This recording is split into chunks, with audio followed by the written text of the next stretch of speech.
Oke.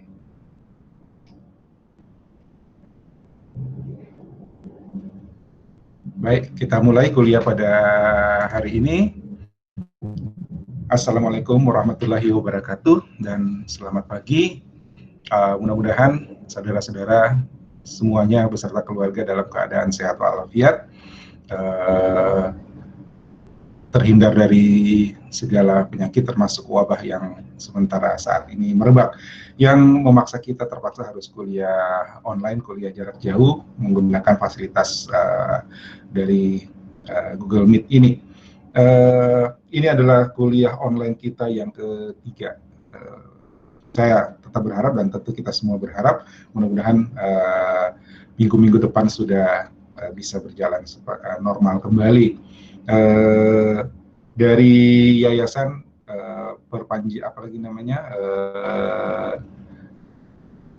penutupan kampus itu sampai minggu depan, tapi kita lihat, kita sambil berdoa mudah-mudahan kondisinya bisa segera membaik. Kabar baiknya adalah jumlah positif dalam 2 hari terakhir itu tidak peningkatan, penambahan tidak terlalu besar, bahkan kalau tidak salah tidak ada tambahan positif. Kemudian beberapa informasi pasien yang sembuh, alhamdulillah. Sehingga kalau memang kita patuh dengan stay at home, mudah-mudahan kita bersama-sama bisa mencegah penyebaran virus menjadi lebih luas dan keadaan ini bisa segera pulih kembali. So, stay at home dan jaga kesehatan ya. Oke. Hari ini kita akan membahas apa? Masih saya kira ingat ya karena sudah nulis. Ya. Kita akan membahas tentang teknologi web. Saya minta semuanya ya menuliskan di chat, tulis di chat ya. Ingat, kuliah ini direkam, kemudian chatnya juga akan tersimpan. Jadi itu akan jadi catatan saya juga. Nah, saya minta semuanya nulis singkat, 1 kalimat, tidak lebih dari berapa? Kalau orang bikin tweet itu 200 kata ya, 200 huruf ya. Ya. Saya minta Anda tulis tidak lebih dari 200 huruf. Apa menurut Anda yang ditulis di blog, dirangkum, apa itu teknologi web, apa itu web. Mau bicara web, mau bicara teknologi webnya, silakan. Tapi tidak lebih dari 200 kata. Silakan, saya tunggu.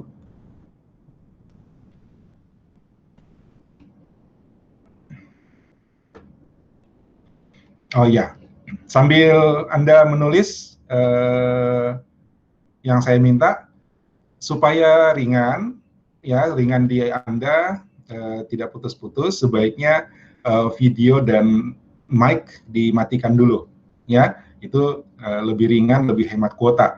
Saya nggak bisa matikan video karena saya lagi present, ya kan? Jadi Anda harus terima video dari saya, apa boleh buat. Kalaupun di proses ini ada yang terputus keluar masuk, jangan khawatir karena kuliah ini direkam. Jadi sebentar saya akan publish dan Anda bisa akses itu kapan saja. Sudah bisa diakses kuliah-kuliah kemarin, masuknya lewat classroom.karisma.ac.id dalam mata kuliah CD, Sistem Informasi Berbasis Internet. Tapi untuk prosesnya lebih lancar, mungkin jaringan di sekitar jaringan yang Anda gunakan sekarang agak lambat atau bagaimana, matikan video, matikan mikrofon. Kalau nanti sebentar dipersilahkan untuk berbicara atau Anda ingin menyampaikan pendapat, saya persilahkan, baru nyalakan video dan mikrofonnya. Oke? Saya tunggu tulisannya. Apa yang Anda tulis di dalam tugas Anda?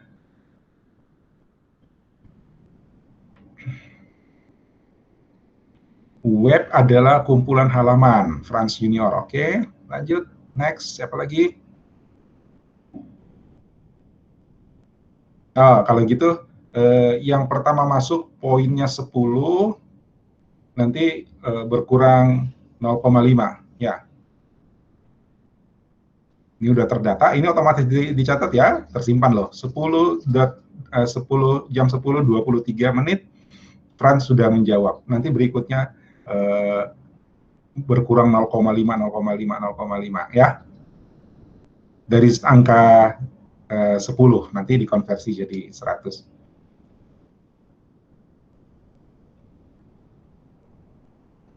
Menjembatani user dan klien, web kumpulan sumber daya di internet, teknologi web adalah server dan klien, oke. Teknologi web adalah teknologi yang berhubungan dengan antarmuka untuk menjembatani server web dan klien, oke. Web adalah sistem mengakses jaringan internet. Kita bahas lagi. World Wide Web, oke.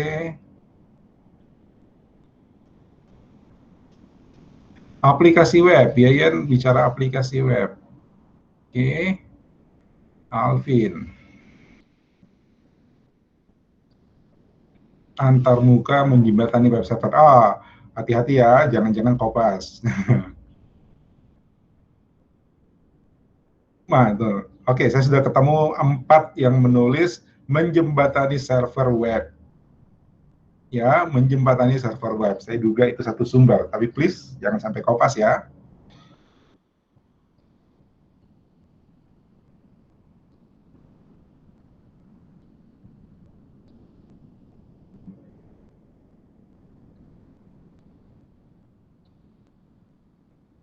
Web merupakan ruang informasi di mana sumber daya yang digunakan nantinya diidentifikasi terlebih dahulu. Natasha. Next, siapa lagi yang belum? Semua nulis ya. Wah, sini udah makin berkurang. 10, 0,5, kurang 0,5, ada 20 peserta. Berarti nanti yang paling belakang poinnya berapa dari 10? 35 ya. Sistem untuk mengakses dokumen yang dihubungkan melalui jaringan internet. Cindy, oke.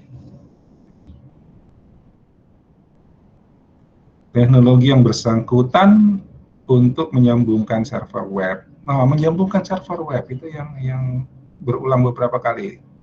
Rujukan Anda semua sama.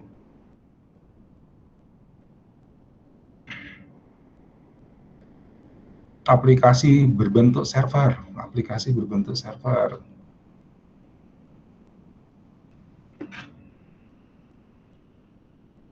Udah semua nih?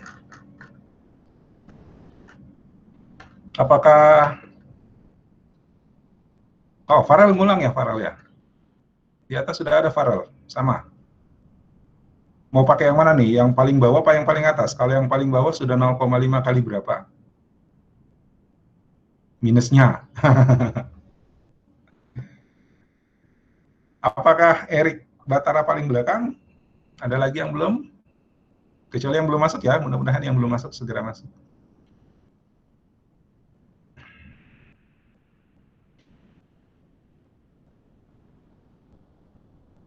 Oke. Farel, yang aman, yang di atas ya.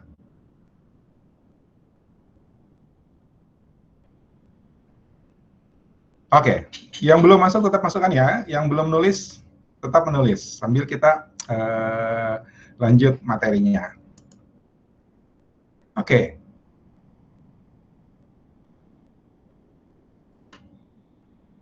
Web. Kalau kita bicara web, memang kita langsung terhubung dengan kata www. Ya, www, World Wide Web. Disingkat www. Ya, www. Karena kan orang Indonesia bilangnya www. Kalau orang bule bilangnya www. Ya, atau W3. Oke, disingkat web. Apa tuh web? Ya, apa itu web? Web adalah ini. tunggu mana. Oh, tidak ada anunya. Saya tidak bisa menggaris.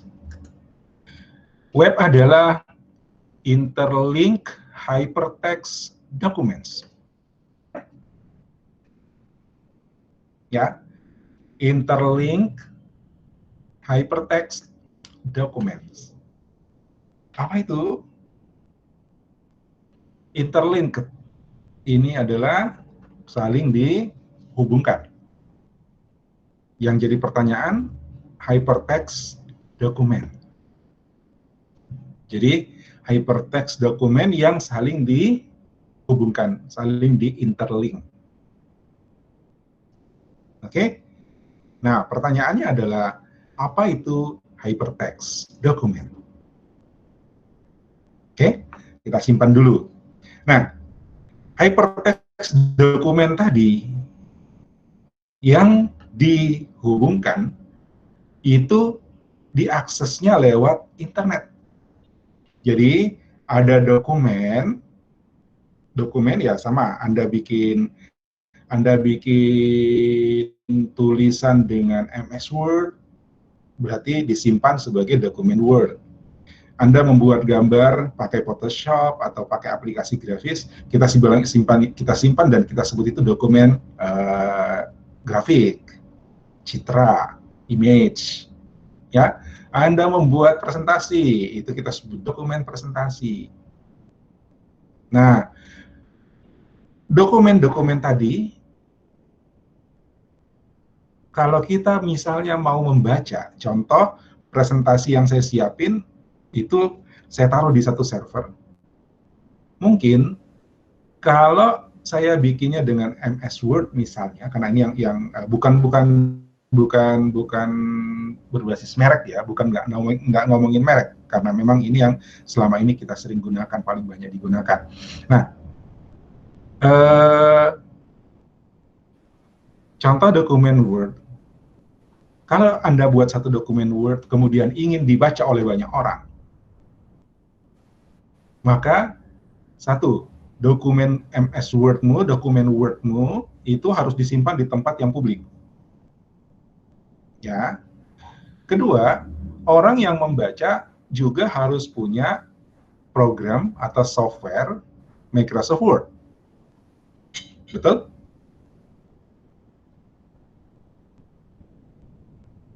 Ngerti maksudnya? Ya. Kalau dia Word, berarti orang bisa baca juga lewat Microsoft Word.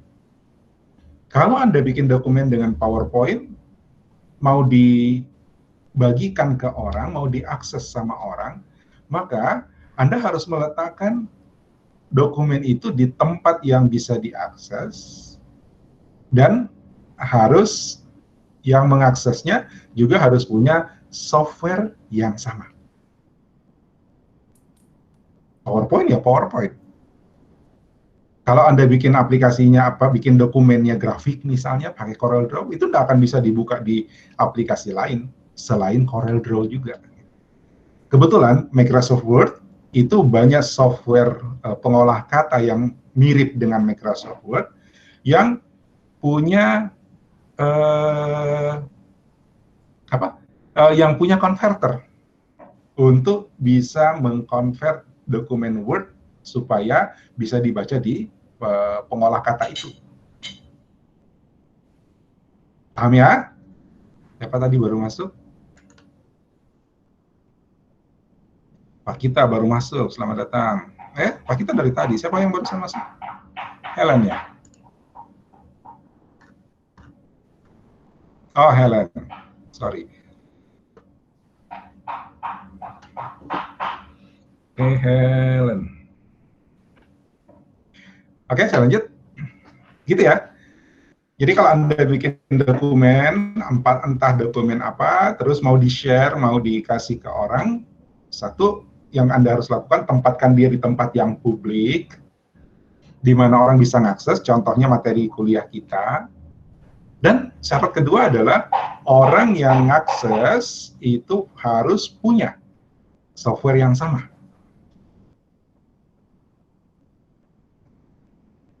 Oh, Ananda. Oke. Assalamualaikum, Ananda.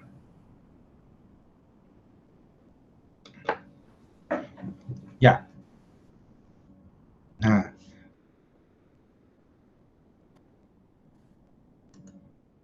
lihat akses via internet. Bisa diakses via internet. Kembali ke pertanyaan. Hypertext dokumen itu apa? Sama nggak dengan MS Word? Sama nggak dengan dokumen yang kita bikin dengan MS Word? Sama nggak dengan dokumen yang kita bikin dengan PowerPoint? Sama nggak dengan dokumen yang kita bikin dengan Corel Draw? Contoh-contoh yang saya sebutkan tadi. Apakah sama? Nah, satu keistimewaan dari hypertext dokumen adalah dia bisa diakses oleh komputer manapun, platform apapun, ya.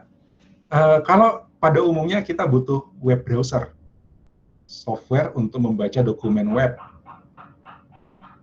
ya, web browser untuk membuka dokumen hypertext itu. Tapi sebenarnya dokumen hypertext itu tanpa web browser pun bisa kita buka. Kenapa?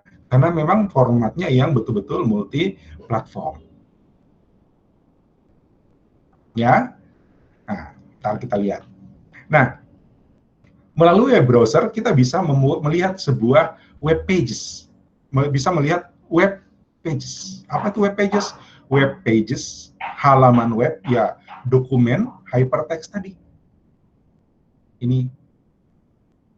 Jadi dokumen hypertext kalau udah ditulis, dokumen hypertext itu fisiknya, ya, tapi informasinya itu sebuah web pages. Kayak begini, dokumen MS Word itu fisiknya, tapi isinya apakah dia sebuah laporan, apakah dia sebuah paper, apakah dia sebuah karya ilmiah, gitu kan?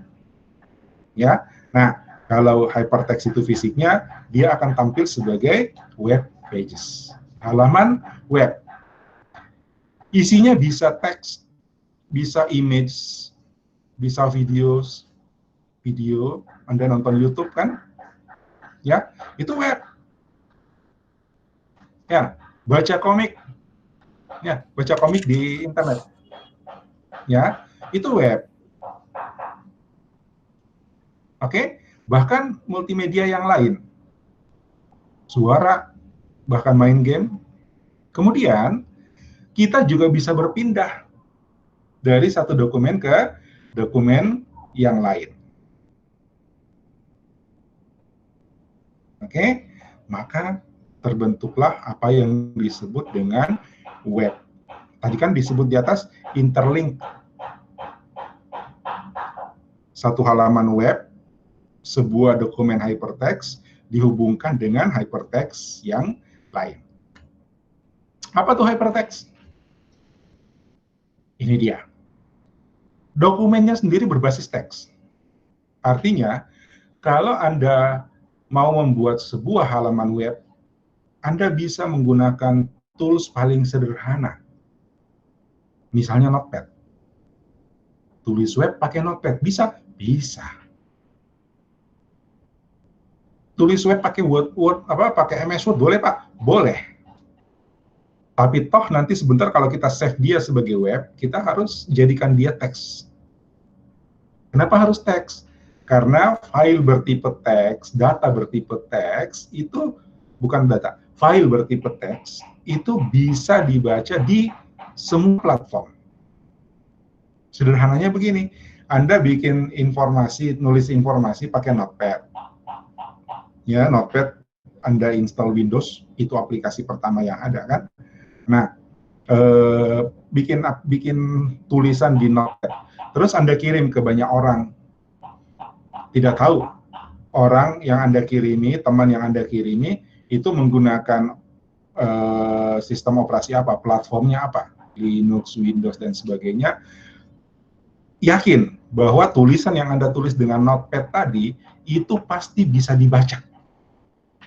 Kenapa? Karena dia berbasis teks. Nah, hypertext, adalah dokumen berbasis teks. Kita bisa edit dengan Notepad. Kemudian dia karena dia berbasis teks, maka dia bersifat multi platform. Yang tadi saya katakan, kalau dokumen teks tadi Anda share ke teman yang lain yang entah dia pakai platformnya apa, ya, mau pakai komputer berbasis Windows, berbasis Linux, berbasis Mac, atau pakai smartphone, pasti bisa dibaca. Itu berarti dia multi platform. Tapi file text itu tidak sesederhana yang kita lihat. Dia bisa diberi style, dia bisa dibikin format tampilan. Kita mau bikin huruf warna merah bisa, mau bikin huruf tebal, huruf kecil, ganti jenis huruf juga bisa. Cuma kita membutuhkan pengetahuan tentang kode markup. Ya, ada kodenya, ada tanda-tandanya, ada simbol-simbolnya untuk membuat markup dokumen teks tadi menjadi punya style, punya tampilan yang tidak sekedar teks biasa. Oke. Kemudian istimewanya hypertext adalah dia bisa dihubungkan dengan dokumen lain. Ya. Sekali lagi contoh ke aplikasi yang sering kita gunakan, MS Word. Kalau Anda punya dokumen di MS Word, ya udah dokumen itu saja. Ya, ketika Anda membuat dokumen suplemen, dokumen tambahan, ya, dari misalnya dokumen pertama, dokumen kedua, ini ketika habis baca dokumen pertama, mau baca dokumen kedua, dibuka lagi dokumen kedua. Ya, memang ada fitur di MS Word itu yang bisa membuat link ke dokumen lain. Tapi dia akan buka dokumen lain di layar Word yang lain. Tapi dokumen hypertext itu kita tinggal klik, dia akan buka dokumen lain seolah-olah kita membalik sebuah halaman buku. Istimewanya halaman bukunya itu tidak berurut 1, 2, 3, 4. Kita dari halaman ini mau pindah ke halaman 10 juga bisa.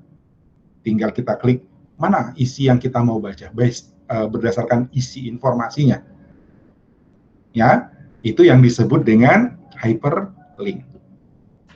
Nah, karena keistimewaan ini, ya, file teks tadi kemudian disebut dengan hypertext. Ya, dokumen teks punya format menggunakan kode tertentu dan bisa dihubungkan hyperlink. Maka dia disebut sebagai hypertext. Inilah dokumen yang membentuk halaman web. Oke? Kita kembali ke yang tadi, interlink hypertext. Dokumen hypertext yang saling dihubungkan. Untuk membuat dokumen hypertext, kita butuh pengetahuan untuk menulis dalam hypertext markup language. Jadi HTML itu adalah bahasa yang dimaksud sini bahasa markup ya, bukan bahasa pemrograman. HTML bukan bahasa pemrograman. Oke? Nah, ini kalau kita mau bikin halaman web, kita mesti bisa nulis HTML. Kenapa? Inilah yang digunakan untuk membuat hypertext. Semua fitur yang ada di HTML itu dibutuhkan atau berguna untuk membuat dokumen hypertext. Oke, tunggu mata kuliahnya. Anda akan belajar bagaimana mendesain web dan bagaimana membuat aplikasi berbasis web. Oke? Kalau ada pertanyaan, tulis di chat ya.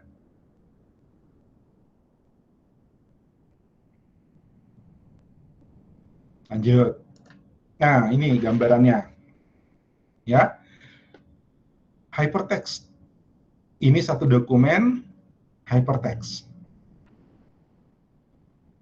Di dalamnya ada informasi. Informasi apa saja? Misalnya,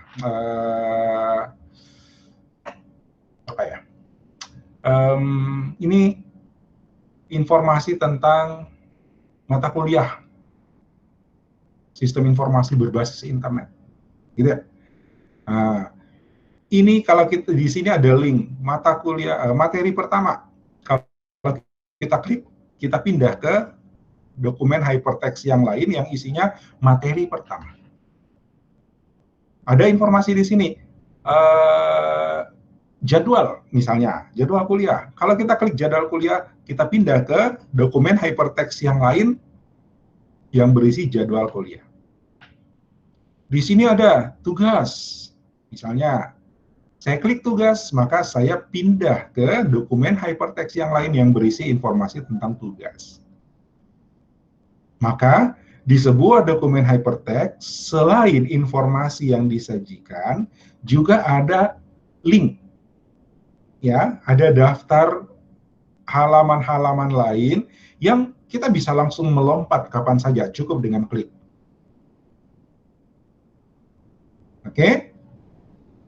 Nah, contoh lain, ini informasi sepak bola.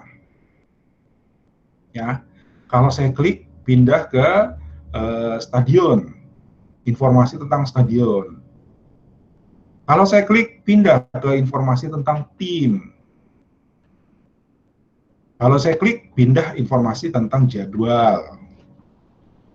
Nah, apakah yang menyediakan informasi tentang stadion itu si pembuat halaman yang ini?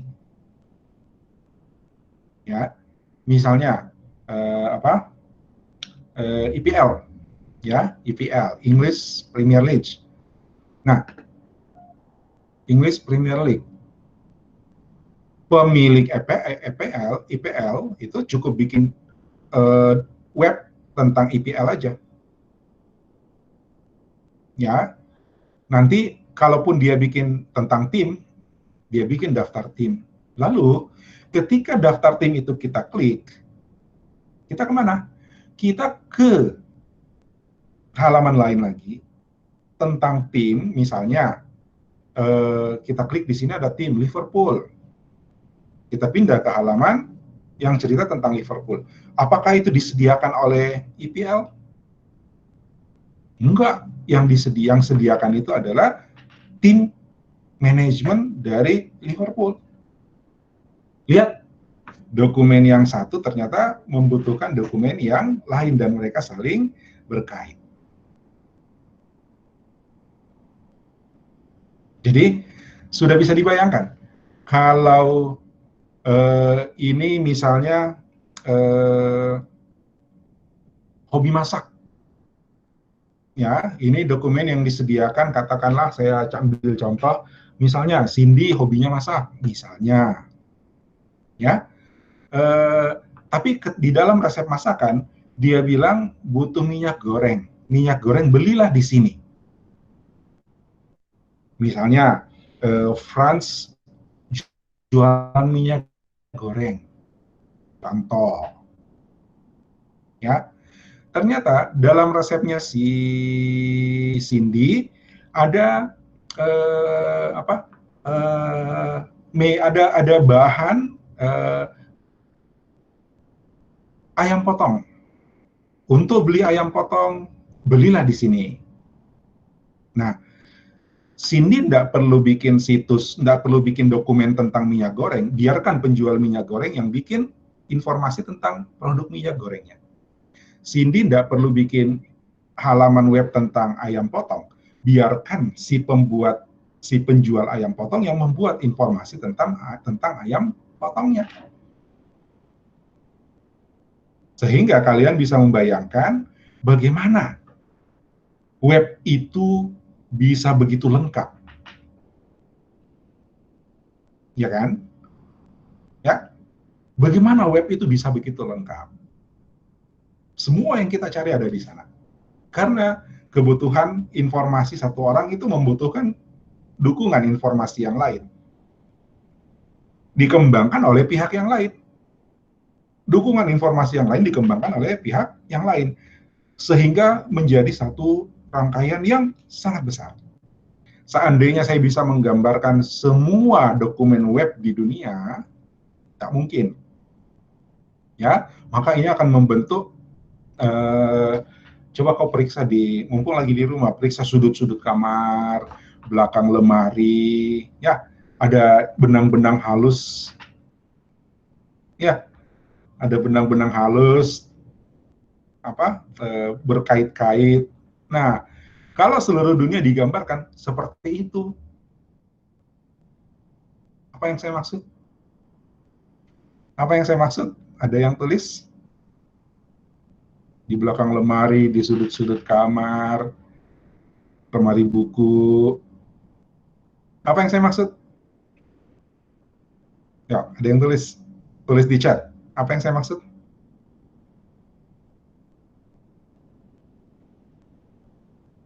Saya ulang, kalau semua dokumen sedunia itu bisa saya gambarkan, maka gambarnya akan mirip seperti yang tadi saya bilang, ada di sudut kamarmu, ada di lemari bukumu, kalau nggak pernah dibaca bukumu, dia akan ada di situ. Ada di kebun, ada di bawah atap tuh banyak banget. Ada yang tahu apa itu?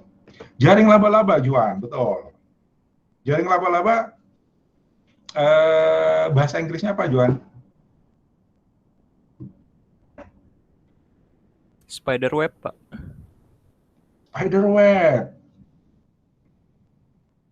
Thank you, Juan. Oke, Pak. Jadi istilah web itu berasal dari kata, ya, web kalau dicari di kamus, buka translate Google, web itu jaring laba-laba. Kok jaring laba-laba sih? Ya, Anda bayangkan, seandainya semua dokumen ini bisa digambarkan, maka wujudnya itu mirip dengan jaring laba-laba. Ya, bukan jaring laba-laba yang rapi kayak punya Spider-Man, ya, bukan. Yang garisnya kayak matahari gitu, bukan. Jaring laba-laba yang itu kalau yang apalagi namanya? Jaring laba-laba yang rapih itu, yang paling sering digambar, itu jaring laba-laba yang dibentuk di luar rumah biasanya, di mana orang nggak sering lewat. Karena laba-laba itu kalau dia bikin jaring, harusnya sih rapih, ya, harusnya rapi. Tapi kalau ada orang, dia sembunyi dulu. Terus nanti muncul lagi, dia kembali mau lanjutkan, dia nggak ingat titik dia berhenti tadi di mana. Jadi dia bikin garis baru, kayak gitu, ya. Sehingga dalam rumah karena orang sering lewat, sering rame, dia hilang sembunyi, kemudian garisnya jadi nggak teratur, jadi ngaco gitu, udah kayak kapas aja, gitu kan. Tapi yang di luar rumah, di pohon-pohon besar itu, apalagi namanya, garisnya rapi karena si laba-laba apalagi fokus bikinnya, satu hari selesai, ya, nggak ada gangguan. Oke, bisa dibayangkan web itu apa? Dokumen hypertext yang saling dihubungkan sampai sedunia. Kenapa bisa dihubungkan sampai sedunia? Karena ada kebutuhan informasi yang saling melengkapi. Ya, sebuah situs berita dia pasti ada link dengan stasiun cuaca. Ya, dia mungkin ada informasi dari dunia perfilman, sinema, ya, dia mungkin ada hubungan iklan termasuk. Jadi sebuah informasi butuh dukungan informasi yang lain, maka mereka akan membentuk jaringan web lagi. Ya? Sama dengan tadi siapa? Saya kasih contoh di sini, Cindy punya hobi masak, kemudian dia bikin website tentang memasak, tapi tentang ayam potong dia nggak bahas di web masaknya. Biarkan penjual ayam potong yang membuat website untuk cerita ayam potongnya. Biarkan penjual minyak goreng yang bikin website tentang minyak gorengnya. Paham ya sampai sini? Kalau ada pertanyaan langsung tulis di chat, oke? Oh, kita sempat jawab spiderweb, tapi saya baru lihat. Berapa banyak biaya yang dibutuhkan untuk membuat website? Oke, Alvin, thank you. Simpan pertanyaannya, nanti ingatkan saya sebentar, ya. Nah, Tapi kalau sekedar bikin web sih, apalagi namanya, kalau itu web kita sendiri, kita nulis sendiri, ya nggak ada biaya. Tapi kalau kita menggunakan jasa orang lain untuk membuatkan web, nah, berarti kan lain ceritanya. Kita harus hargai waktunya orang, kita harus hargai kreasinya orang, sehingga ada biaya. Tapi biaya untuk menyampaikan informasi web itu ke publik itu jauh lebih penting. Sebentar kita lihat belakang. Ingatkan saya lagi ya, Alvin ya. Oke. Thank you pertanyaannya. Kita lanjut dulu. Ini tadi multi platform. Saya lupa. Ya. Web itu nggak kenal kamu pakai apa. Ya. Kamu pakai Android boleh, mau pakai pakai Windows boleh, pakai Unix boleh, Linux boleh, Mac boleh. Kenapa? Karena dokumen hypertext itu ya text based. Ya, text based, berbasis teks. Istimewanya berbasis teks, terbaca di semua sistem. Ya, istimewanya text based, gampang jadinya, bikinnya gampang, kreasinya yang susah. Ya, kalau cuma nulis HTML gampang. Tapi bagaimana HTML itu nanti bisa cantik, informatif, menarik, efektif, efisien. Nah, itu yang bikin harga website itu jadi mahal. Kalau sekedar nulis HTML, gampang. Itu istimewanya hypertext. Gampang ditulis, gampang dibuat, dan bisa dibaca di mana saja. Oke? Nah, ketika kita berbicara web, maka kita bicara tentang sebuah arsitektur yang berbasis klien dan server. Kenapa ada klien, ada server? Lagi ingat tadi contoh saya apa? Cindy punya hobi resep masak, hobi masak. Dia membuat web tentang hobinya. Ya, kumpulan resep lah, cara memasak lah, menu-menu baru lah, atau ya mungkin orang lain lagi bikin tentang wisata kuliner misalnya. Nah, yang menyediakan informasi berarti dia harus meletakkan informasi itu, dia harus menyimpan informasi. Tadi yang saya katakan contoh di depan juga, ketika Anda membuat dokumen Word dan ingin dibaca oleh orang lain, Anda harus menempatkannya di sebuah tempat yang bisa diakses publik. Ya. Nah, itulah fungsi dari server.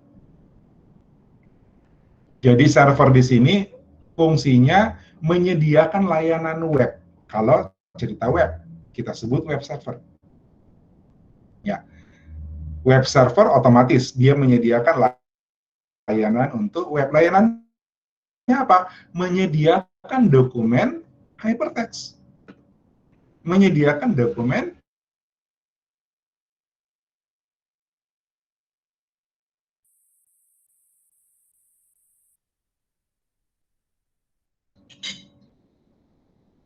ya. Misalnya, kembali ke contoh Cindy. Ya, Cindy hobi masak nggak, Cindy? Kok saya ingatnya Cindy masak? Ya, kembali ke contoh. Cindy udah nyimpan dokumen webnya di sebuah web server. Ananda pengen masak juga, terus pengen nyobain resepnya Cindy. Apa yang dia lakukan? Dia buka web browsernya dan ngakses websitenya Cindy. Ya, ternyata di sana ada resep yang dia minta, dia dapat informasi tentang resep itu. Oke, jadi selalu ada penyedia informasi pada server dan pengakses informasi pada klien. Kalau informasinya berbasis web, kita sebut web server yang diakses dari web klien melalui aplikasi yang kita sebut sebagai web browser, penjelajah web. Saya kira saya tidak perlu tanya apa itu contoh web browser ya, udah tahu ya. Ya, Anda sekarang berada di web browser, betul? Ya, Anda sekarang ngakses kuliah ini web browser kan? Oh, yang pakai smartphone mungkin ada aplikasi Hangout Meet. Nah, tapi kalau yang pakai laptop itu ngaksesnya pasti pakai browser. Ya kan? Ya. Pak Kita, Michelle, Januar. Januar pakai aplikasi. Oke. Ya. Anda jawab ya supaya saya tahu Anda masih di situ. Apa Cynthia BTI apa? Oh, BTL, betul. Oke, thank you Cynthia. BTI. Maaf. Sampai sini paham ya? Ya, yang mana yang disebut klien, yang mana yang disebut server. Kalau kondisi kita sekarang kuliah online, maka servernya adalah Google Meet. meet.google.com.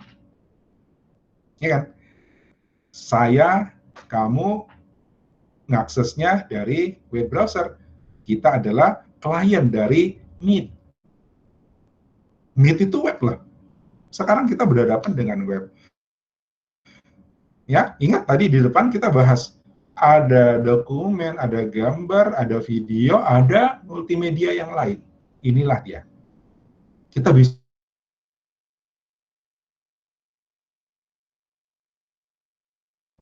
kuliahnya di Zoom berarti cuma 40 menit ya. Nah, itu juga adalah layanan web, berbasis web.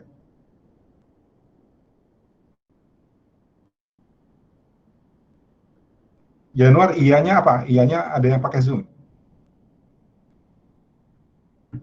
Oh, ada batas waktunya, kata Pak Kita. Betul, cuma 40 menit. Jadi kalau sudah 40 menit, ngapain dong? Selesai kuliahnya 40 menit. Habis. Selesai. Oh. Oke, mungkin ada aktivitas lain setelah itu. Jadi presentasinya cuma 40 menit, ya. Tapi itu bisa dilanjut. Oke, whatever, ya. Intinya Meet, Zoom itu salah satu web, layanan web. Jadi bayangkan, web itu enggak cerita cuma teks doang, ya. Enggak cerita cuma gambar doang, enggak cerita, banyak yang kita bisa lakukan di web. Oke, terima kasih yang udah menjawab. Ini contoh, ya. Saya pengen memberi informasi kepada siapapun tentang saya, tentang aktivitas saya, tentang tulisan saya misalnya, atau kuliah saya.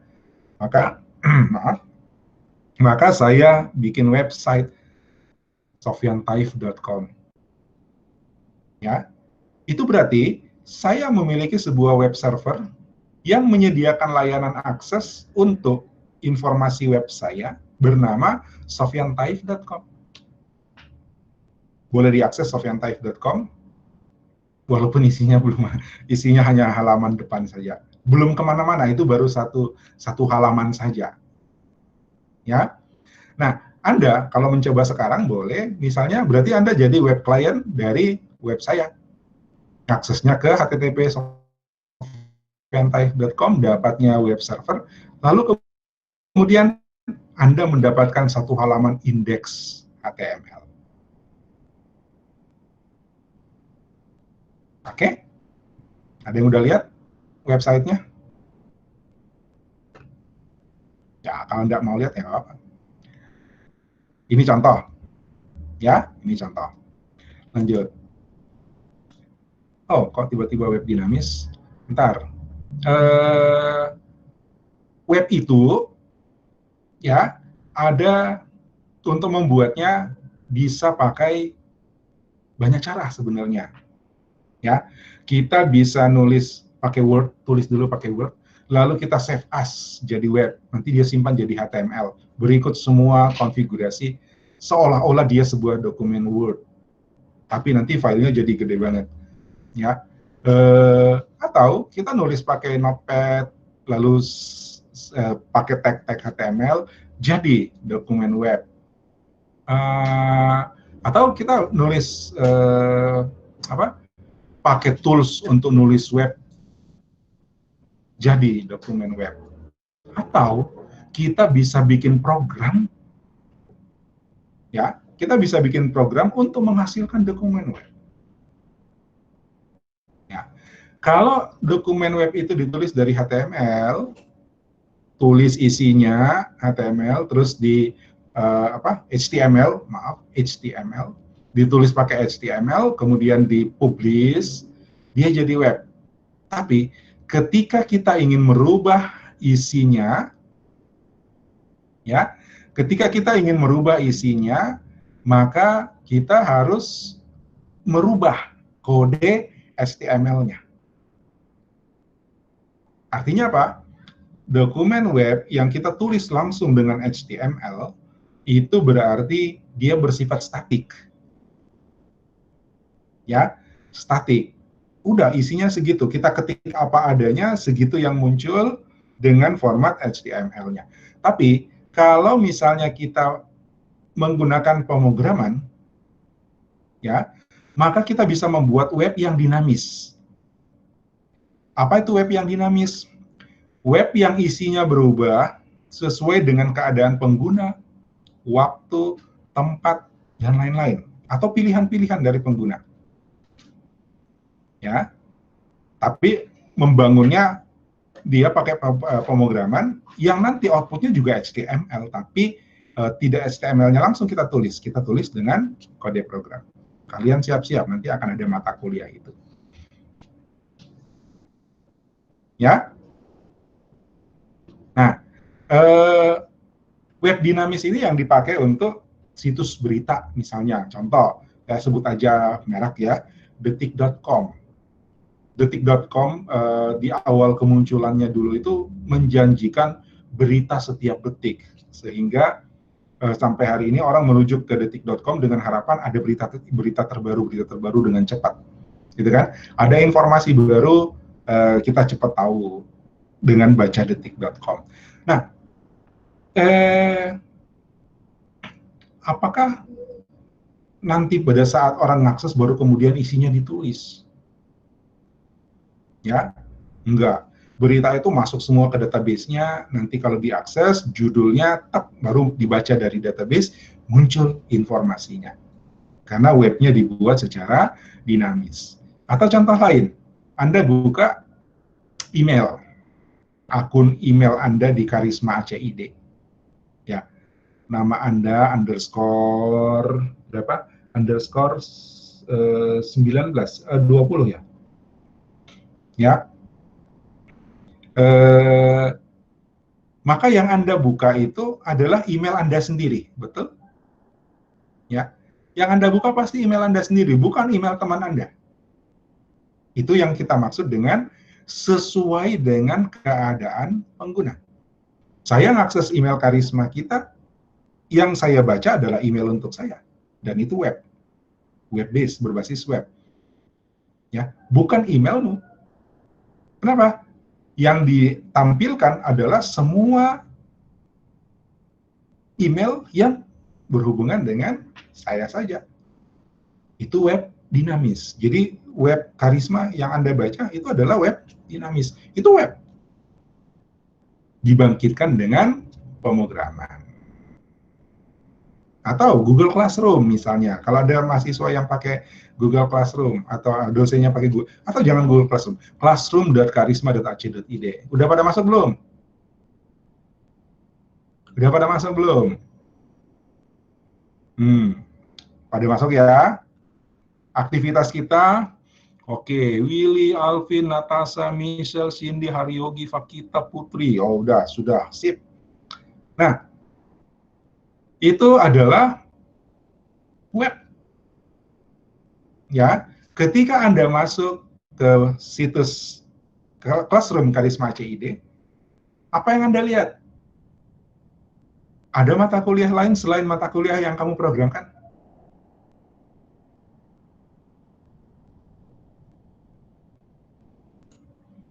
Ada. Oh, ada. Tapi bisa masuk nggak?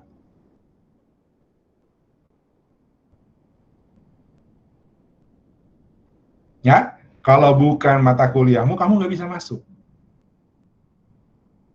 Bisa kalau ada kode, betul. Artinya kamu diberi hak akses. Ya kan? Itu yang dimaksud dengan sesuai keadaan pengguna. Ya, Anda bisa pilih mau masuk ke sistem informasi berbasis internet atau mata kuliah lain, kamu akan dikasih informasi sesuai dengan pilihanmu. Itu adalah web dinamis. Ya. Apakah dokumen HTML-nya ditulis? Enggak. Itu pakai pemrograman, teknik pemrograman. Ya. Nanti kita akan kenalan dengan pemrograman web ya untuk membuat aplikasi berbasis web dinamis. Contohnya yaitu classroom.karisma.ac.id. Oke?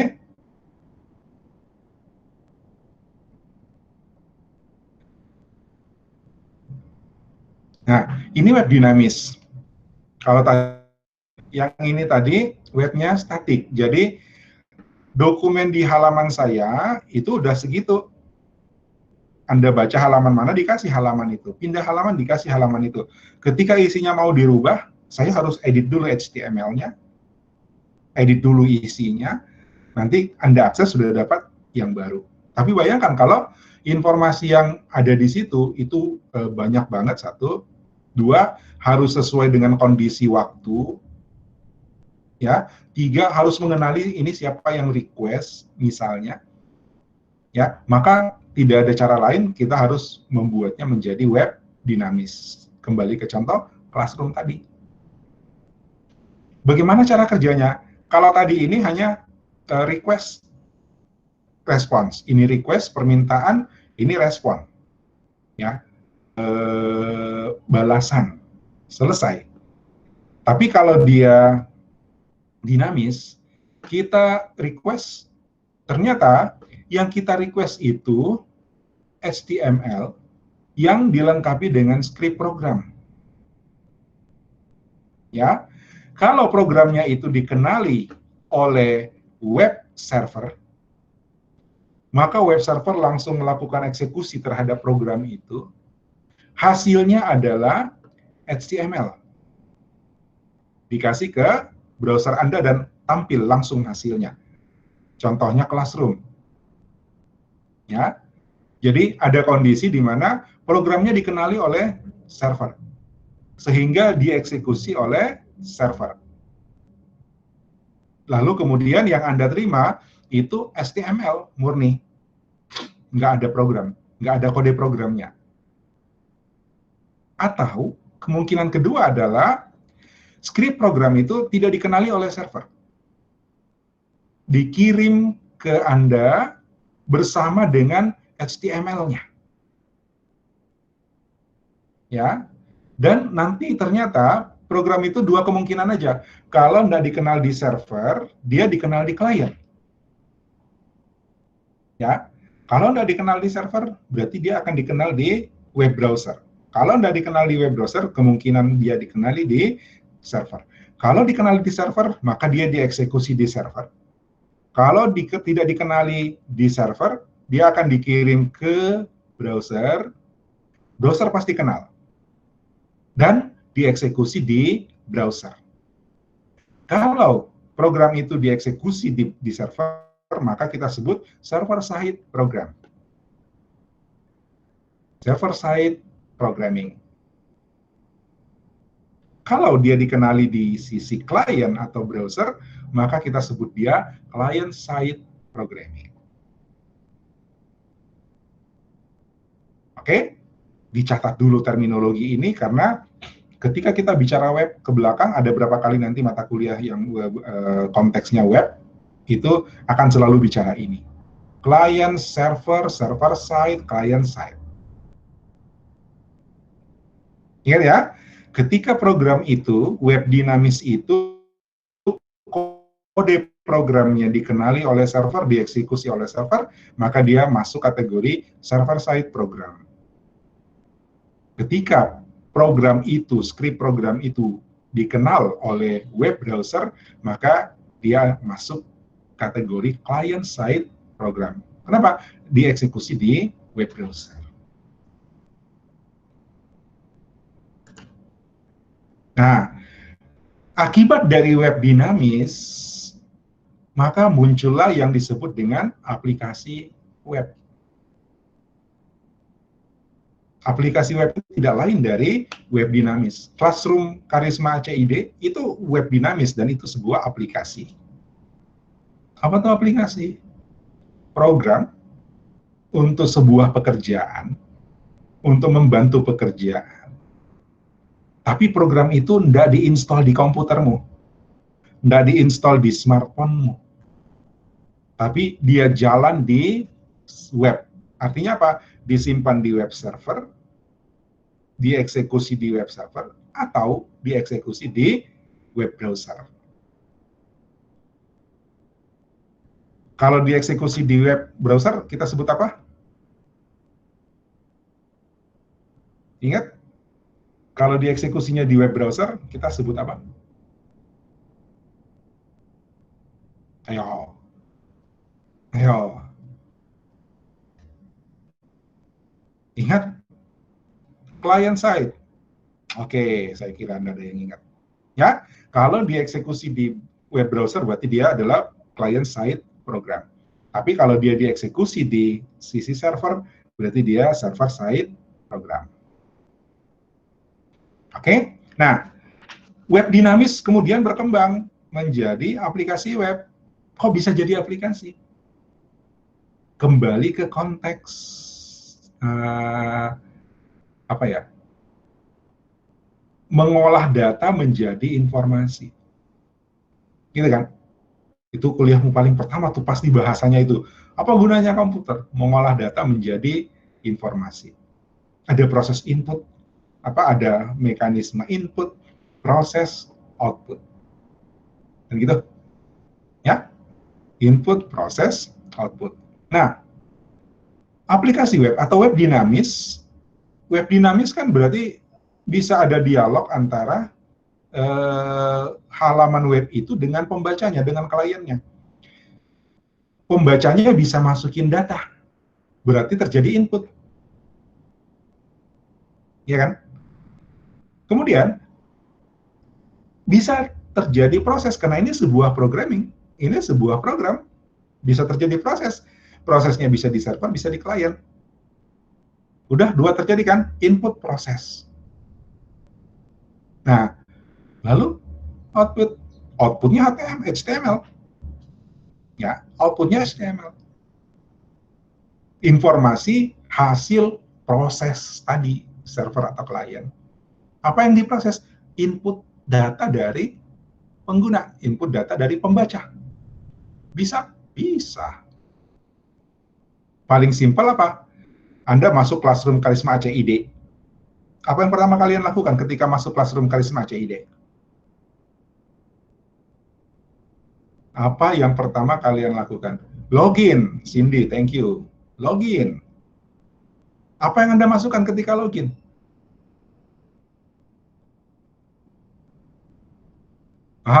Username dan password. Itu kan input.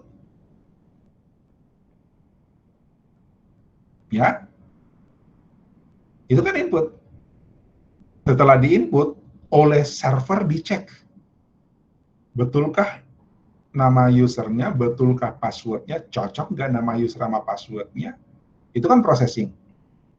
Outputnya adalah halaman depan dari layanan Classroom. Hasil. Oke? Nah, aplikasi web sekarang banyak. Salah satunya itu tadi. Apa? E-learning. Sayang di sini nggak ada e-learning. Ya.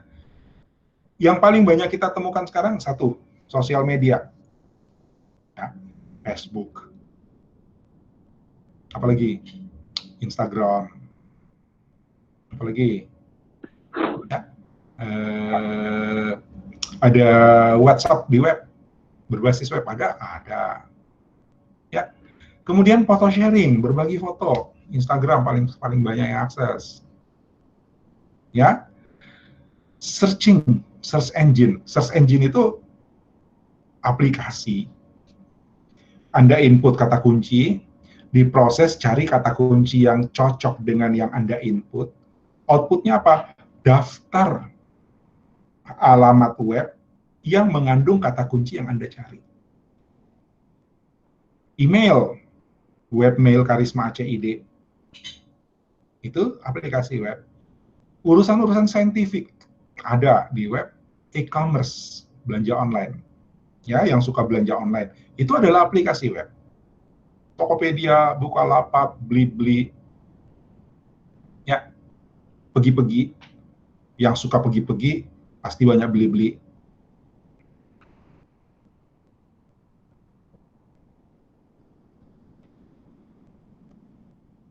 Apa ini saya tertutup? Di saya tertutup. Informasi, ya, informasi, baca berita, ya, cari rujukan, messaging, pengiriman pesan, musik,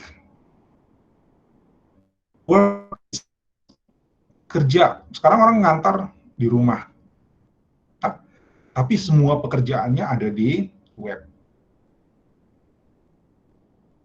Multimedia, termasuk di dalamnya YouTube, nonton video, atau ini Meet.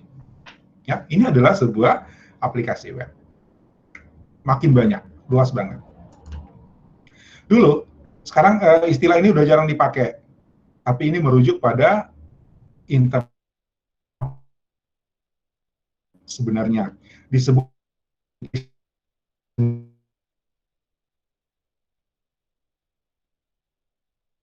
ya, tapi cikal bakalnya dulu waktu pertama-pertama web itu berubah bentuk dari sekedar penyampaian informasi yang statik menjadi dinamis, kemudian menjadi aplikasi.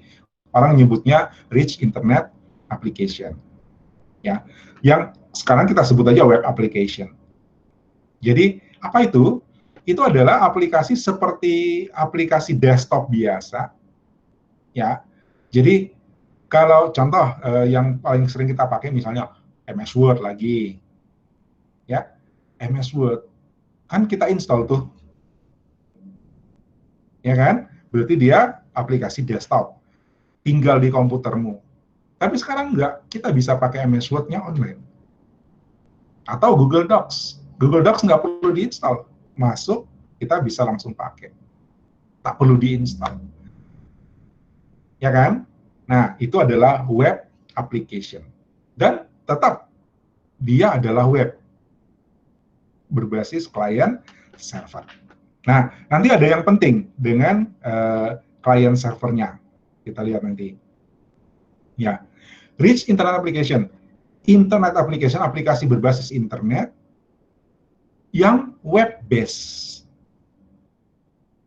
Jadi, dia menjembatani layanan di sisi desktop, layanan di sisi web, dan teknologi komunikasi. Itulah rich internet application. Cuma sekarang orang jarang sebut ini lagi. Oh, kerennya ini, ya, sekarang orang sebutnya software as a service. Ya, software as a services. Ini teknologi cloud. Cloud itu ada 3. Infrastructure as a services. Kita nggak usah beli komputer untuk jadi server.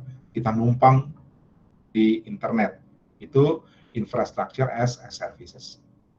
Kita nggak usah sewa server. Kita pakai server yang udah ada, kita tinggal pasang platform kita. Kita pakai platform as a services, PaaS.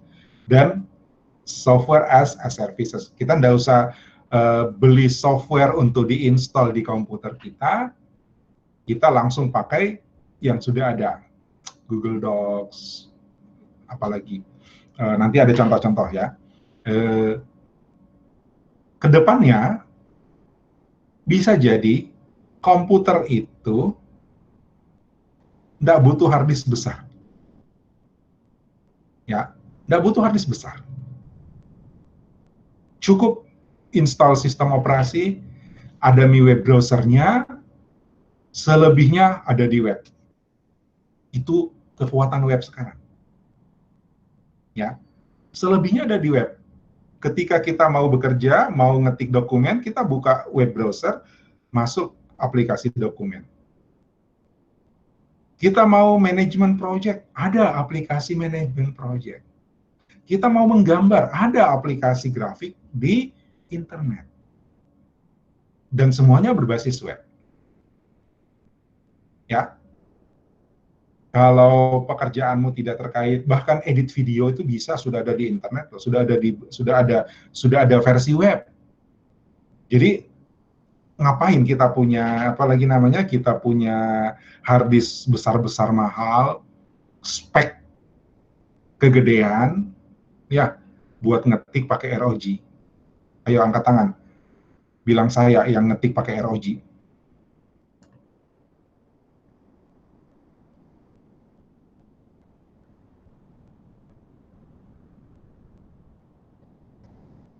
Wah, TikTok. Nah, TikTok ada webnya. Nggak tahu saya. Nggak pakai TikTok. Ayo, siapa yang ngetik hanya kerjaannya hanya ngetik, ngoding Pascal juga, ya. Terus pakai TikTok, pakai ROG.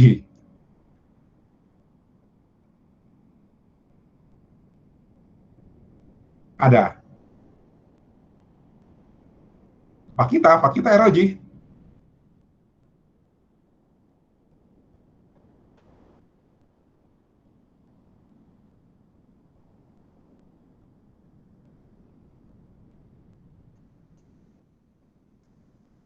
Wow, mantap.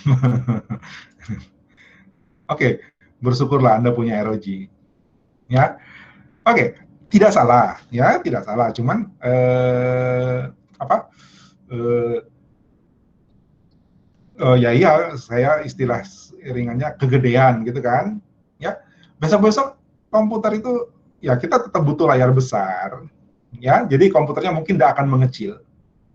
Ya, komputernya mungkin tidak akan mengecil, mungkin akan besar karena kita butuh layar yang standar atau mungkin lebih lebar, lebih nyaman, tapi lebih tipis. Kenapa? Nggak ada lagi hard disk, ya nggak ada lagi CD drive itu udah lama hilang kan, udah beli laptop baru sekarang udah nggak ada CD drive-nya. Ya, nanti storage-nya tinggal SSD. SSD itu tipis sebenarnya, bodinya yang tebal itu hanya untuk supaya dia bisa dipasang di di bracketnya hard disk. Tapi kalau dia isinya tipis, ya kenapa? Kita cuma butuh install sistem operasi dan web browser, selesai. Semua aplikasi kita ada di internet. Oke? Ya. Nah, kita lihat dulu. Tadi ada client server. Ingat, komunikasi di web itu klien dan server. Ada server, ada klien. Ini sistem informasi. Sistem informasi itu variasinya bisa begini.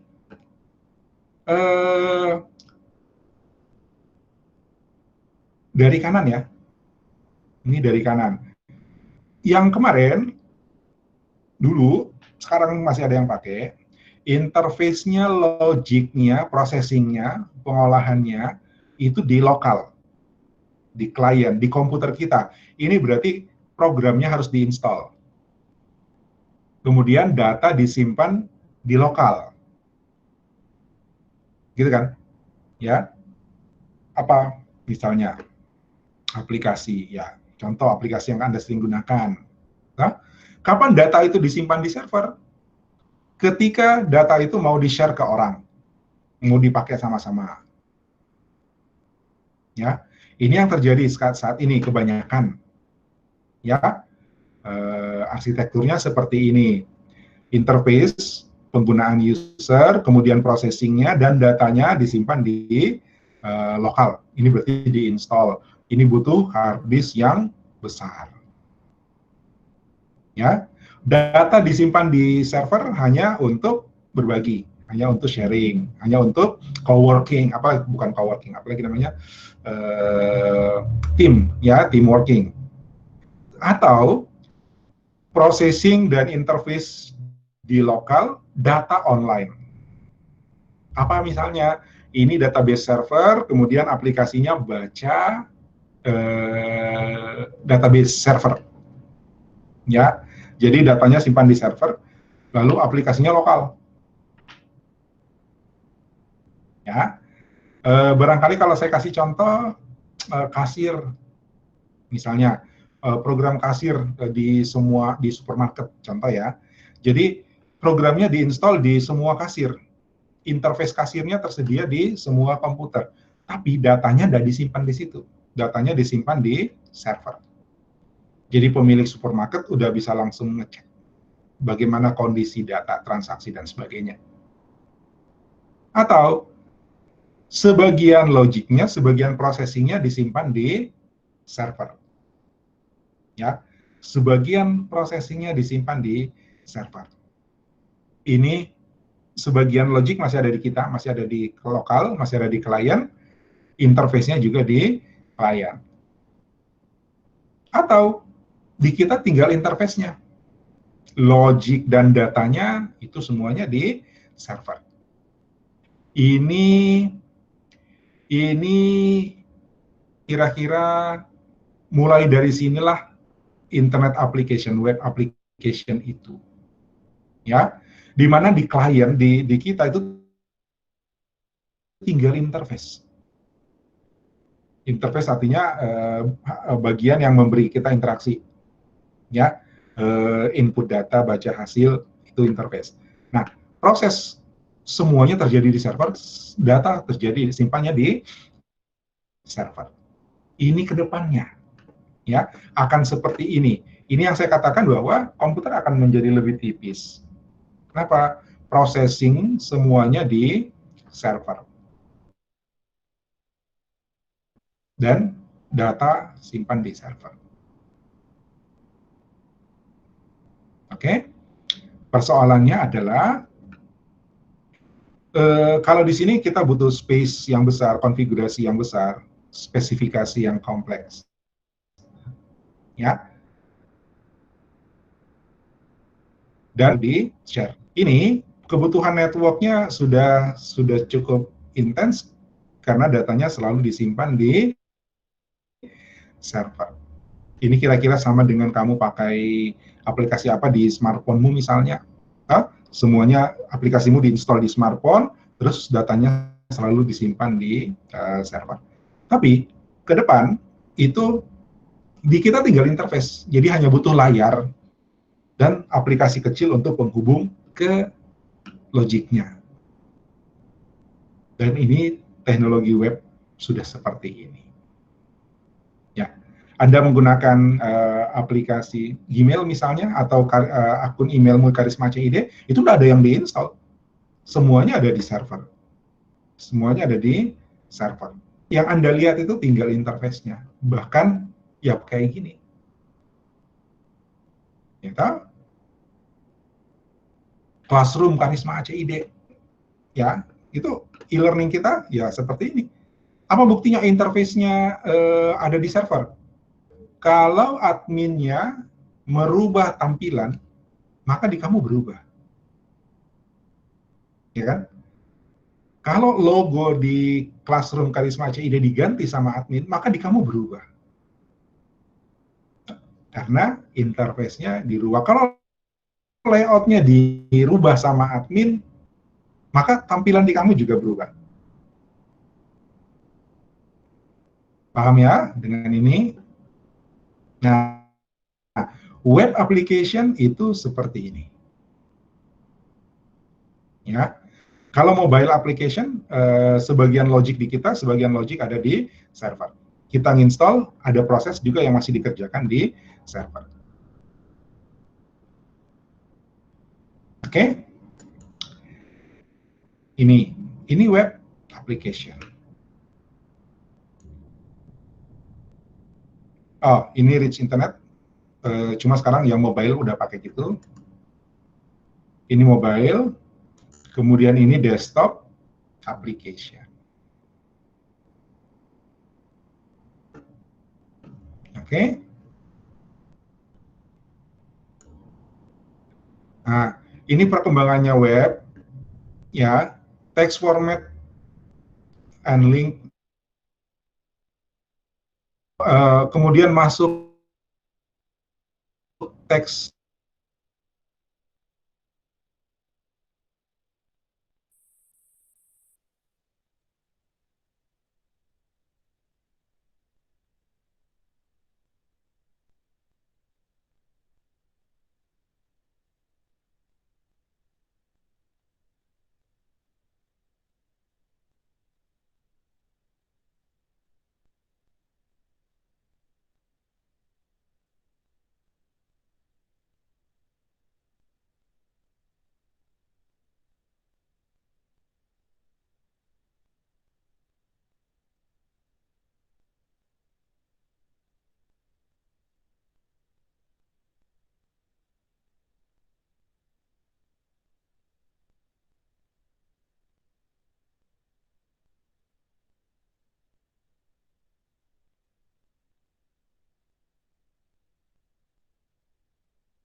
Oke, maaf, tiba-tiba saya terputus, ada gangguan mungkin di jaringan saya. Lanjut ya.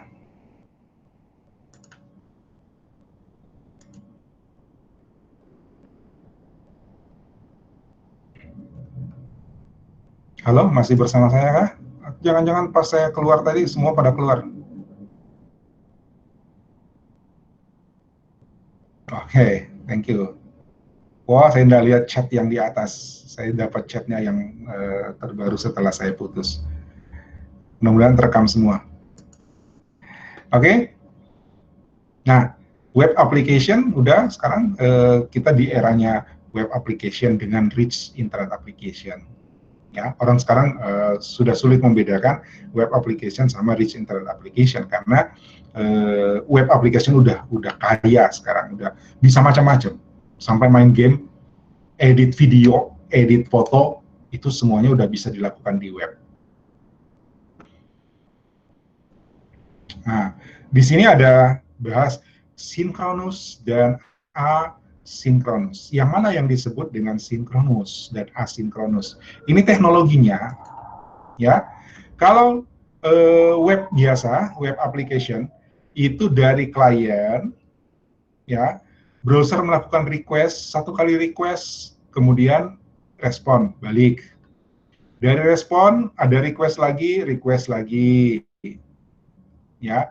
Kalau dia butuh sumber daya lain, dia pindah, gitu kan? Ini namanya multi tier.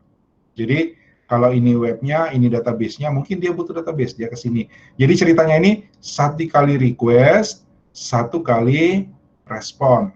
Satu kali request, satu kali respon. Sekali request ada respon. Harus nunggu respon dulu, baru kemudian bisa lanjut request berikutnya. Nah, itu namanya sinkronus.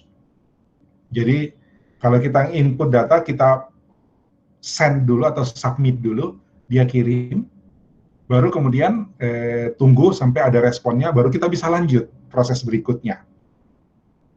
Nah, teknologi yang sekarang itu namanya asinkronus. Jadi, ketika kita melakukan request, diberi respon, ya, kita request lagi. Kalau ternyata kebutuhannya itu kalau request kita itu ternyata belum selesai, itu browser akan melakukan proses request atau berlanjut, bukan belum selesai karena ada lanjutannya, jadi ada beberapa proses, ya, maka request-nya itu akan dilakukan oleh browser sendiri ke server, ya, sementara kita lanjut bekerja, ya, lanjut bekerja. Sebagai contoh, sekarang kita lagi meet pakai Google Meet, ya. Nah, tanpa saya refresh, tanpa saya request, itu chatnya jalan terus tuh. Ya kan? Chatnya jalan terus tuh. Kenapa? Itu adalah proses asinkronus.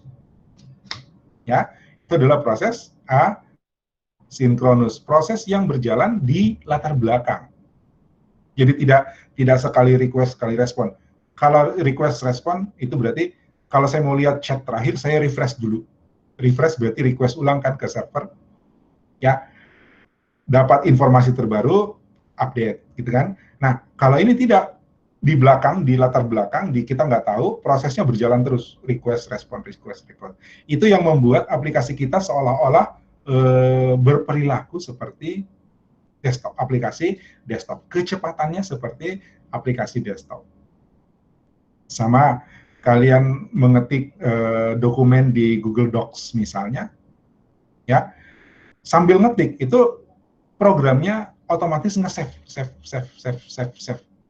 tanpa Anda minta, tanpa Ctrl save, tanpa Ctrl S misalnya, atau file save, menu file save. Kenapa? Itu asinkron.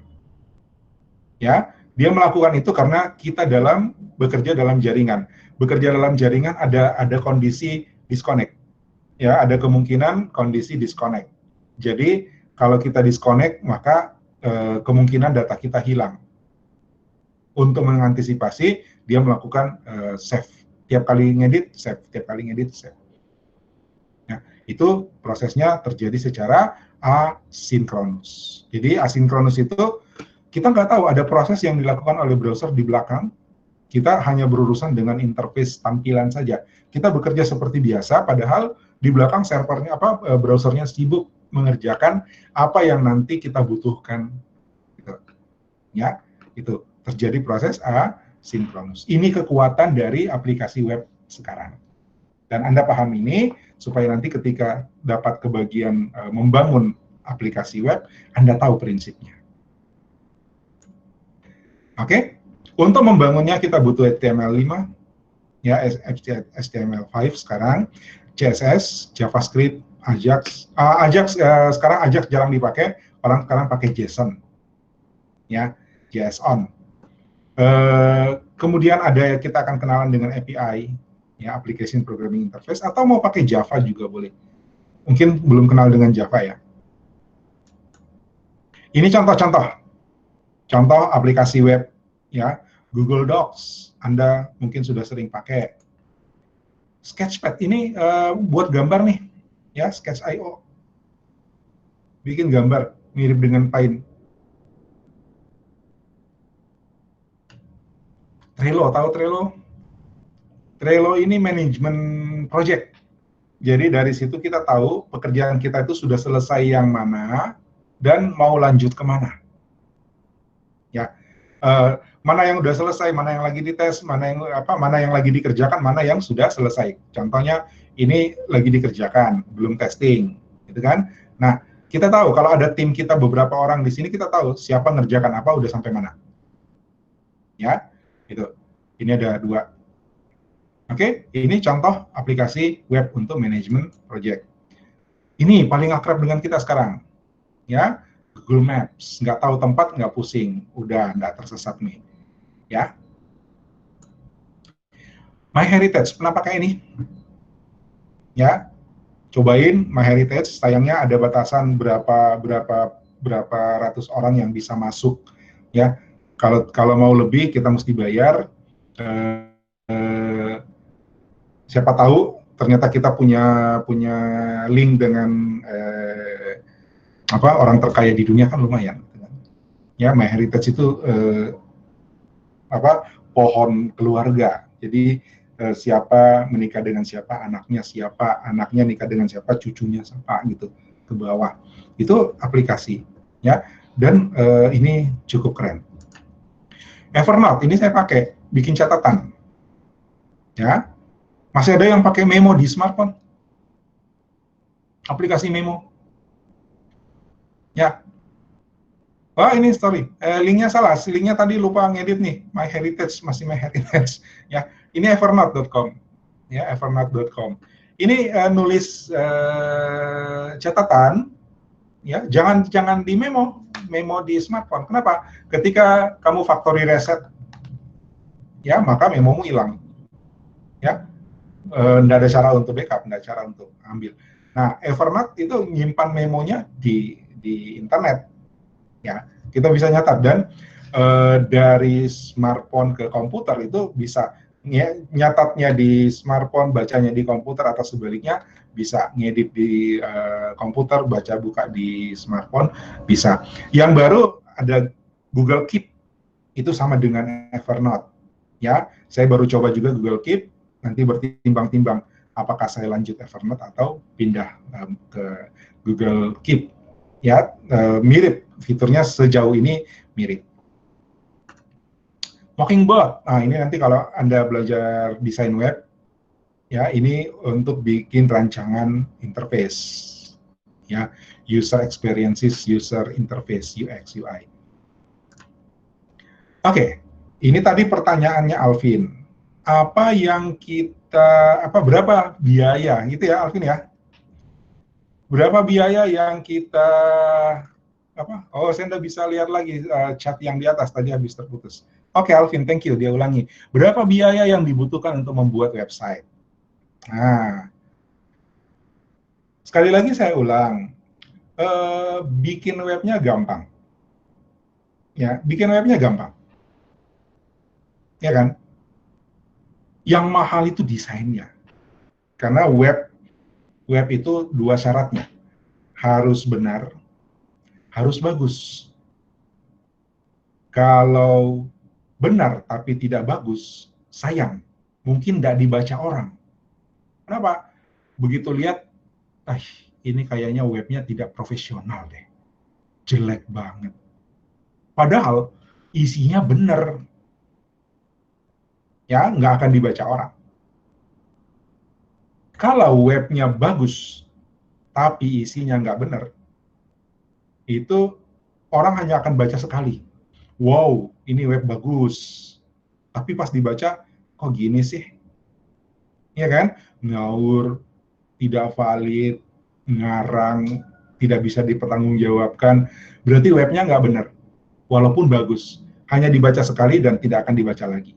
Padahal web itu kita pengen dibaca orang berulang kali, orang datang kembali. Ya, maka web kita harus bagus, benar dan bagus. Kemudian update. Biar orang datang lagi ada yang baru. Kalau orang datang lagi tidak ada yang baru, ya mungkin dia hanya datang 2 kali, percuma saya buang waktu ke sini, besok nggak datang lagi dah. Ya kan? Jadi benar, bagus, baru. Gitu ya. Oke, 3B ingat ya. Benar, bagus, baru. Oke? Kalau bikin benar tanpa bagus dan barunya, selesai. Pakai Notepad, tulis HTML, selesai, simpan di server online. Ya, tidak perlu jasa orang lain. Ya, sekarang pun kalian boleh nulis, boleh bikin web, tapi kan harus bagus, harus baru. Maka di sini butuh skill. Entah itu skillmu sendiri atau skill orang lain. Ketika skillmu sendiri, oke, kamu hargai dirimu berapa? Sebagai pembuat web yang benar, bagus, dan baru. Tentu, itu juga berlaku bagi orang lain.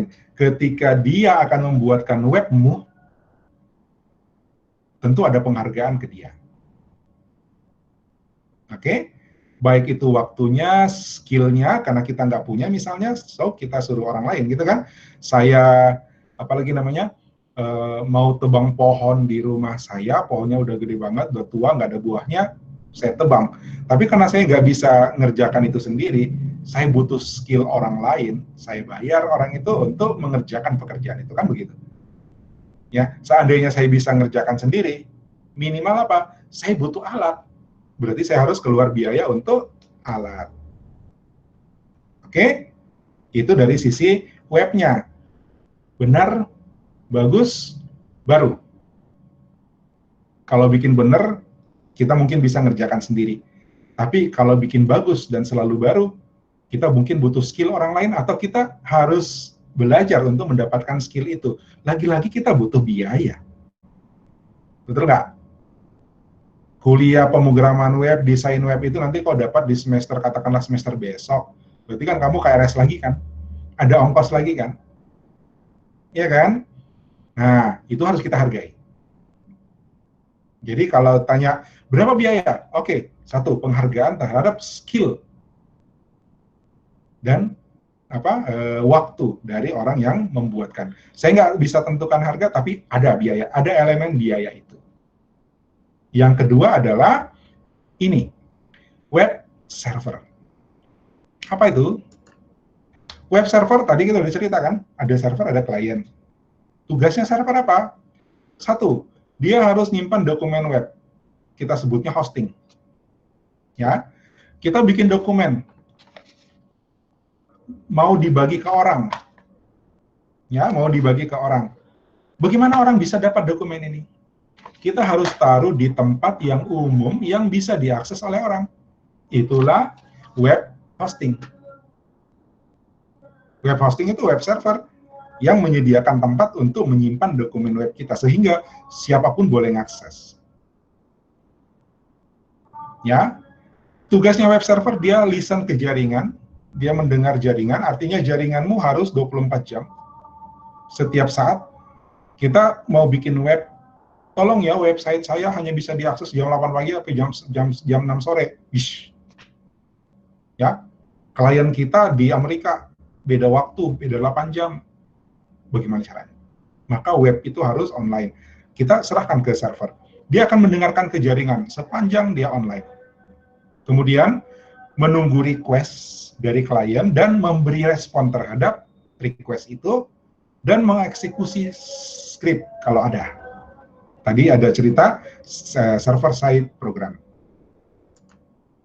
Nah, web server itu kadang nggak sendirian. Ya, web server itu kadang nggak sendirian. Web servernya sendiri, ini brand yang sering kita pakai, Apache, Nginx, ya, semua server Karisma rata-rata pakai Nginx, ya. Apache ini adalah server paling banyak dipakai. IIS Microsoft punya. Ini kalau kamu mau buat web server yang kecil, ya. Kemudian application engine. Application engine ini kalau kita menggunakan development programming di sisi server, ya, ada proses ada programming di sisi server, maka kita butuh application engine. Application engine bisa Python, bisa Java, tapi yang populer itu PHP. Ya, bahasa baru ada namanya Go. Itu adalah bahasa pemrograman, ya, untuk mengolah mengolah informasi yang akan disajikan oleh web server. Ingat, ini cerita web server side program. Dan database. Ada database. Oke, ini menyimpan semua data. Untuk bikin web server apa? Ketika saya ingin membuat web server, boleh dicatat Alvin, ya. Satu, harus punya storage yang memadai, cukup. Kenapa? Web itu bisa banyak, apalagi kalau ditumpangi oleh banyak penumpang. Ya, kalau cuma web kita saja ya oke, kita bisa hitung berapa kebutuhan kita. Ya, storage-nya harus cukup besar. Kedua, dedicated network, artinya terkoneksi ke internet 24 jam sehari, 7 hari seminggu nggak pakai mati. Silakan dihitung ongkosnya. Ya, silakan dihitung ongkosnya. Servernya, ya, storage-nya, hard disk berapa, mungkin 1 tera atau lebih. Koneksi 24 jam sehari, 7 hari seminggu, artinya nggak ada putusnya. Ya. Menggunakan public IP, biasanya kalau kita bayar jaringan dedicated, kita sudah dapat public IP address publik, biasanya 5 atau mungkin 1, yang penting dia sudah publik. Dan mampu melayani persistent connection. Kalau yang di atas ini hard disk, yang bawah ini CPU, RAM. Ya, CPU-nya ada yang dual CPU, ada yang 4 CPU, ada yang 8 CPU. Makin cepat, berarti makin banyak user yang bisa dilayani dengan cepat. Kalau CPU-mu lambat, nanti antrian usermu panjang. Ya, bisa-bisa nanti belum selesai kerjanya, udah request lagi, dia bisa down. Ya. Kemudian RAM, memori. Ya, dulu memori kita kecil, di server Karisma itu memorinya kecil. Akibatnya server database-nya selalu down. Ketika memorinya habis, server database-nya yang down. Mati. Nah, kita sudah up, sekarang udah lebih stabil. Tapi persoalan berikutnya adalah storage. Udah agak sempit. Perlu kita pikirkan lagi. Dan security, ini juga nggak murah. Ya, keamanan, bagaimana caranya supaya server kita itu nggak gampang diganggu orang. Oke? Ini yang akan menentukan berapa biaya untuk menyediakan informasi di web. Ya, bikin webnya tadi butuh skill dan waktu pembuatnya untuk menghasilkan web yang benar, bagus, dan selalu baru. Kemudian infrastruktur. Ini infrastrukturnya, web server. Tapi apakah semahal itu? Ada alternatif. Ya, pertama, shared hosting. Kita berbagi pakai dengan orang lain. Artinya satu saya misalnya menyediakan server saya untuk dipakai oleh semua mahasiswa. Oke, mahasiswa tinggal patungan membiayai server saya. Itu namanya shared hosting. Jadi kamu pokoknya urus kontenmu aja, urus isi webmu saja. Urusan servernya sini saya. Oke, itu namanya shared hosting. Atau cloud hosting. Banyak sekarang, kamu tinggal cari mana layanannya, pilih kamu mau pakai apa, servisnya bagaimana, levelnya seperti apa, tinggi apa, fiturnya apa aja, kamu bayar sesuai dengan yang kamu pakai. Ya. Virtual Private Server, VPS. Kita nyewa satu server untuk jadi sebenarnya seolah-olah kita punya satu server, tapi bukan di lokal kita, bukan di tempat kita, di online, di server, di internet. Jadi urusan jaringannya udah aman. Tinggal servernya kita yang setup, kita yang konfigurasi, install server dan sebagainya, lalu konten. Kalau yang di sini kita tinggal fokus di konten. Ini sebagian fasilitas sudah tersedia, kita tinggal hubungkan. Yang ini kita mesti setup sendiri. Server saya pakai ini. Kalau tadi kamu coba sofyantaif.com, itu servernya ini, VPS, Virtual Private Server. Udah makin murah sekarang, dulu mahal, sekarang udah lebih murah. Atau dedicated server. Ini untuk perusahaan-perusahaan yang besar, punya kinerja yang sangat tinggi, nggak bisa bergantung ke orang. Mereka harus kelola sendiri. Otomatis biaya mereka harus siapkan untuk dedicated server. Dedicated server artinya semua ini dia tangani sendiri. Ya, semua ini dia tangani sendiri, perusahaan itu tangani sendiri, atau bahkan lebih berkali-kali lipat, ya, gitu. Oke?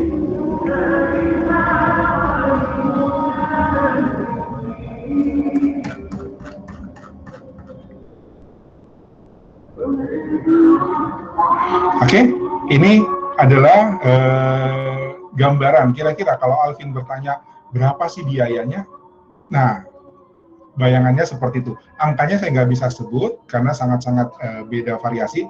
Contoh, server dengan konfigurasi seperti apa, mereknya apa akan berbeda dengan merek yang berbeda, konfigurasi beda, ya kan? Sehingga kita nggak punya angka. Untuk bikin web yang benar, bagus, dan selalu baru, ya itu tergantung dari si yang punya skill untuk membangun. Kalau dia misalnya udah besar, tentu harganya udah lain dengan yang baru mulai. Ya, kemudian jaminan-jaminan bahwa perawatan dan sebagainya, jaminan bahwa selalu online itu juga jadi satu pertimbangan. Banyak yang harus kita pertimbangkan, Alvin. Oke? Nah, ini sebenarnya mau saya bahas, tapi nanti aja. Kita akan bahas domain name sekalian dengan search engine-nya. Saya pending ini ya, karena waktu juga udah sempit. Saya nanya, tugas blog minggu depan apa? Ayo, sekarang saya yang nanya nih.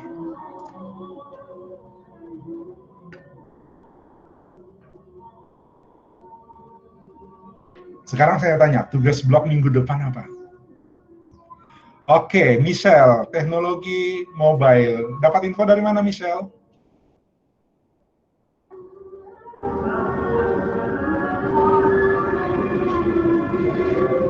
Lihat di mana tuh, Michelle? Kasih tahu temannya, siapa tahu temannya belum tahu. Di Classroom, Pak. Di Classroom. Thank you, Michelle. Classroom, Karisma, ACID. Ya, di sana susunan materi udah saya susun, yang belakang-belakang mungkin akan berubah, saya sesuaikan. Kemudian ada aktivitasmu yang baru yang harus kamu lakukan adalah posting semua blogmu yang sudah diupdate. Sudah baca ya? Mudah-mudahan semuanya udah masuk. Ya, selalu masuk ke Classroom. Saya sengaja tidak informasikan supaya kamu punya inisiatif dan kamu mau membaca. Ya, nggak apa-apa baca ulang, baca ulang, baca ulang. Itu membentuk budaya yang baik untuk kamu. Oke? Saya nggak jelasin, pokoknya tugas berikutnya udah tahu, baca di Classroom. Sampai yang tugas minggu depan juga udah tahu tuh. Apa 2 minggu depan juga udah ada di situ. Oke, ada pertanyaan 1-2 orang? Silakan sebelum kita akhiri.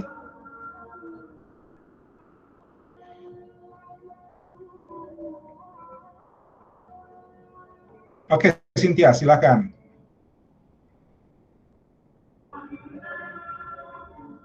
Cynthia mau tanya apa?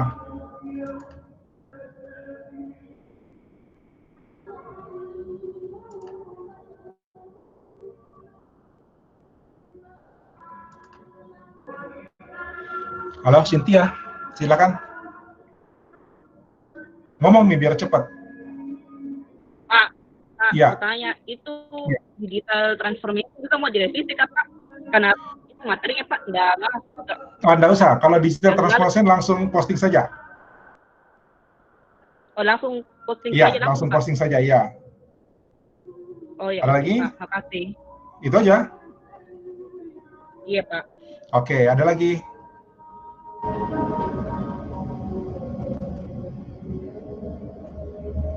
Ya, per hari ini berarti teknologi web sudah boleh Anda mulai edit. Ya, sebentar saya buka aksesnya supaya kamu sudah bisa posting. Ya, sudah bisa masukkan linknya di situ. Intinya selalu buka Classroom ya.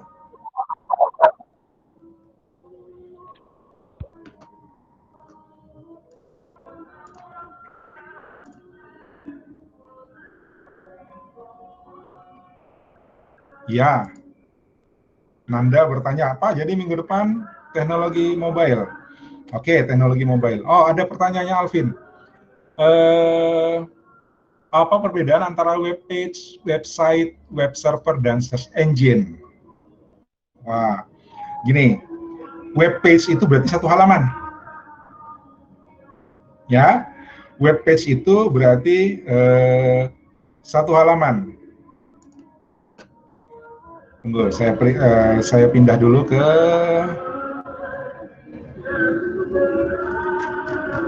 slide berapa tadi ya?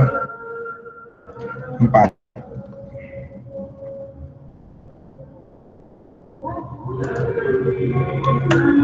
Ya, ini.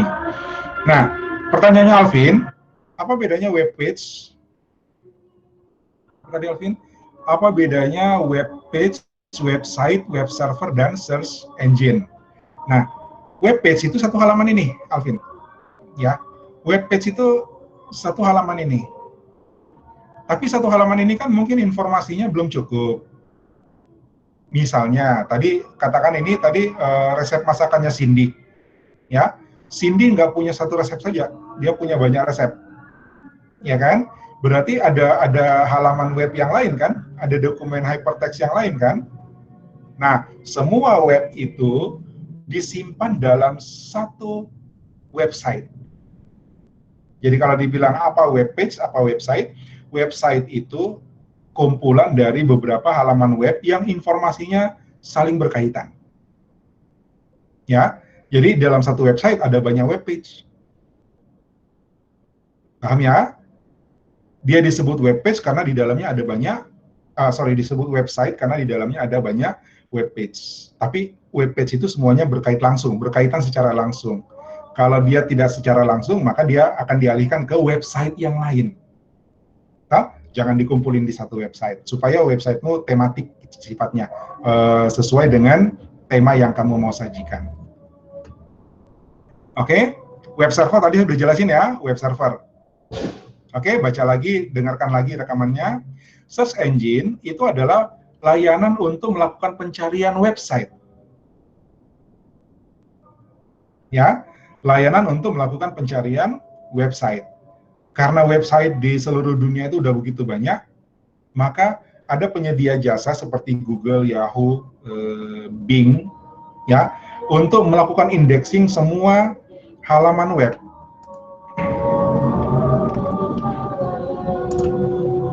Dikit lagi ya.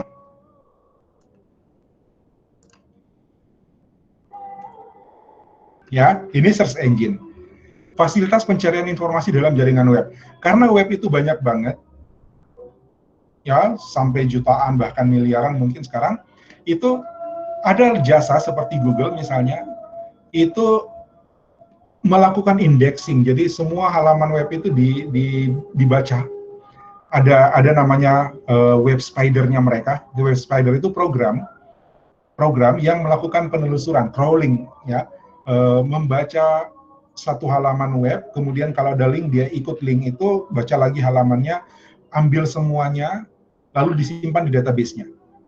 Jadi ketika kamu mencari satu kata kunci di Google, maka kata kunci itu akan dicari di database-nya, dan muncullah halaman web yang berhubungan dengan kata kunci itu. Itu search engine. Oke? Ini ada di sini jelasnya. Oke, Alvin?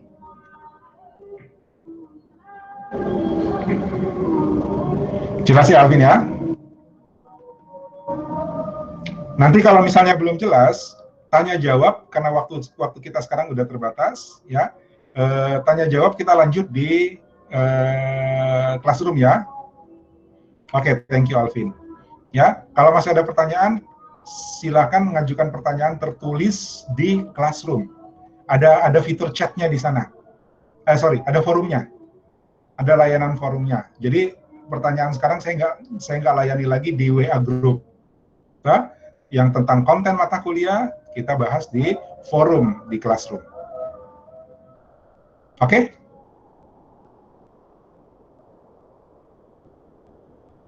Nggak apa-apa, Alvin, jangan ragu-ragu. Teman-teman saudara yang lain juga jangan ragu-ragu untuk bertanya. Makin banyak tanya, makin bagus.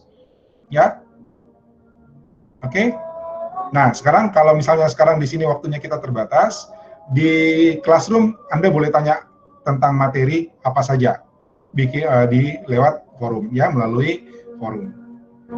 Oke, jangan takut bertanya ya, nggak apa-apa. Salah tanya juga nggak apa-apa ya, nanti akan kita luruskan. Ya, di sini kan tahapnya belajar, jadi jangan takut bertanya. Oke, saya kira hari ini itu yang kita bisa bahas, itu yang bisa saya sampaikan, dan mudah-mudahan yang saya sampaikan bisa dipahami. Anda bisa update tulisannya di blog, kemudian kasih tahu saya linknya di Classroom, ya. Oke, minggu depan kita lihat apakah kita, tapi ya barangkali kita masih lanjut dengan kuliah online, melihat situasinya. Pemerintah juga, resminya pemerintah itu sampai bulan Mei malah, tapi kita lihat perkembangannya. Mudah-mudahan cepat meredah wabah ini sehingga kita bisa ketemu seperti normalnya ya, sehari-hari. Baik, demikian untuk hari ini. Terima kasih. Selamat belajar. Assalamualaikum warahmatullahi wabarakatuh. Selamat siang. Selamat istirahat.